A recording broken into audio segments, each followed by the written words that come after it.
SIR विवाद के पीछे छिपे सच पर दामोदर अग्रवाल का चौंकाने वाला खुलासा। भाजपा सांसद दामोदर अग्रवाल ने कहा कि एसआईआर प्रक्रिया 1952 से हर चुनाव में नियमित रूप से होती आ रही है, जिसमें मृतकों और अवैध नामों को मतदाता सूची से हटाया जाता है। उन्होंने बताया कि बिहार में एसआईआर के दौरान 20 लाख से अधिक मृत मतदाताओं और 10 से 15 लाख ऐसे लोगों के नाम हटाए गए जो नागरिकता प्रमाणित नहीं कर पाए। बंगाल में शुरू होने पर ममता बनर्जी की नाराजगी को उन्होंने राजनीतिक डर बताया। उनके अनुसार सही मतदाता सूची बनने से वास्तविक वोटर ही मतदान कर पाएंगे और विपक्ष केवल भ्रम फैलाने की कोशिश कर रहा है। देखिए, एसआईआर 1952 से लेकर आज तक की नियमित प्रक्रिया है।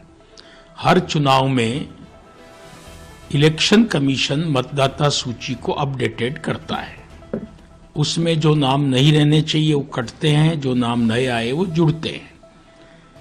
महाराष्ट्र चुनाव के बाद खास तौर से एलओपी ने, राहुल बाबा ने सदन में बहुत चिल्ला चिल्ला कर कहा कि कई फिक्टिशियस नाम है, इसकी गहनता से जांच होनी चाहिए। सब लोगों ने मिलकर ये निर्णय किया कि इस बार स्पेशल इंटेंसिव रिवीजन होना चाहिए और चुनाव आयोग ने उसका एक एसओपी तैयार किया और उस एसओपी के आधार पर देश के अंदर बिहार में एसआईआर का काम संपन्न हुआ। तब यही लोग सदन में बोलते थे कि करोड़ों लोगों के, लाखों लोगों के नाम काट दिए गए। मैं बिहार चुनाव से आ रहा हूं और आपने भी देखा होगा, एक भी ऐसा व्यक्ति नहीं मिलता है जो ये कहे कि मैं पात्र मतदाता हूं और मेरा नाम एसआईआर के कारण कट गया। वहां पर 20 लाख से अधिक मृतक लोगों के नाम थे, उन्हें डिलीट किया गया। 20 लाख के आसपास जिन लोगों ने 2-2, 3-3 जगह नाम लिखा रखे थे, वो आधार से लिंक होने के कारण स्वतः कट गए। और 10-15 लाख ऐसे लोग थे जो अपनी नागरिकता सिद्ध नहीं कर पाए, जन्म प्रमाण पत्र नहीं दे पाए, वो भारत के निवासी ये नहीं बता पाए, वो लोग वहां से डिलीट हुए। और उनमें से एक ने भी नहीं कहा कि मेरा नाम गलत कटा। अधिकांश साइलेंट हो गए या बांग्लादेश चले गए। अब एसआईआर पूरे 12 राज्यों में हो रहा है। 51 करोड़ से अधिक मतदाताओं का पुनर्वीक्षण, गहनता से जांच हो रही है। मुझे एक बात समझ नहीं आती है, एसआईआर का फॉर्म आप देखिए, मैंने स्वयं ने एसआईआर का फॉर्म भरा है। नाम पूछ रहे हैं, पिताजी का नाम, जन्म की तारीख, कहाँ पैदा हुई है, और यदि 2002 की मतदाता सूची में उसका नाम है या वो कम उम्र का है तो उसके पिताजी का नाम है, तो वेरीफाइड मतदाता है।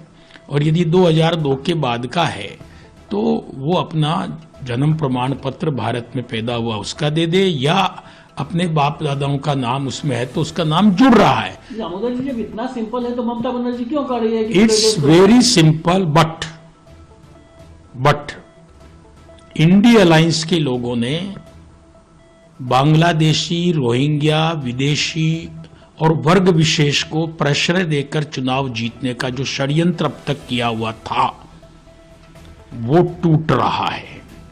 आज आप देख रहे हैं कि केवल एसआईआर के नाम पर जो घुसपैठिए थे वापिस अपने देश जाना चाह रहे हैं। मैं जिम्मेदारी पूर्वक कह सकता हूं, मैं केवल सांसद नहीं हूं, भारतीय जनता पार्टी प्रदेश का महामंत्री भी हूं। इलेक्शन कमीशन की मंशा एक भी पात्र मतदाता को बाहर करने की नहीं है और इसीलिए एसआईआर सबने चिल्लाया, लेकिन जब बिहार का इलेक्शन हुआ तो एसआईआर नाम का शब्द समाप्त हो गया, क्योंकि एक भी पात्र मतदाता खोजने से नहीं मिलता है जिसका नाम मतदाता सूची में नहीं था। चूंकि अब चुनाव बंगाल में है और दीदी को उसकी मौत दिख रही है, दीदी को उसकी हार दिख रही है, दीदी को ये लग रहा है कि मेरा जो मैनिपुलेशन था, मैं जिस षड्यंत्र से जीतती थी, रोहिंग्या और बांग्लादेशियों को शरण देकर उनके माध्यम से जो मैं चुनाव को हाईजैक करती थी, अब एसआईआर अगर हो गया और वो सब लोग जो भारत के नागरिक नहीं हैं या जो फिक्टिशियस मतदाता हैं, जो मृतक मतदाता हैं, जो डबलिंग वाले मतदाता हैं, वो बाहर हो गए, तो हो सकता है मैं भी चुनाव हार जाऊं। ये उसकी बौखलाहट है और वो कितना ही बौखला ले, इलेक्शन कमीशन पे सवाल खड़ा नहीं करना चाहिए। इलेक्शन कमीशन ऑटोनमस बॉडी है और वो अपने तरीके से चुनाव को निष्पक्ष और निर्दोष और पारदर्शी बनाने के लिए उसने एसआईआर की प्रक्रिया प्रारंभ की है। नहीं लेकिन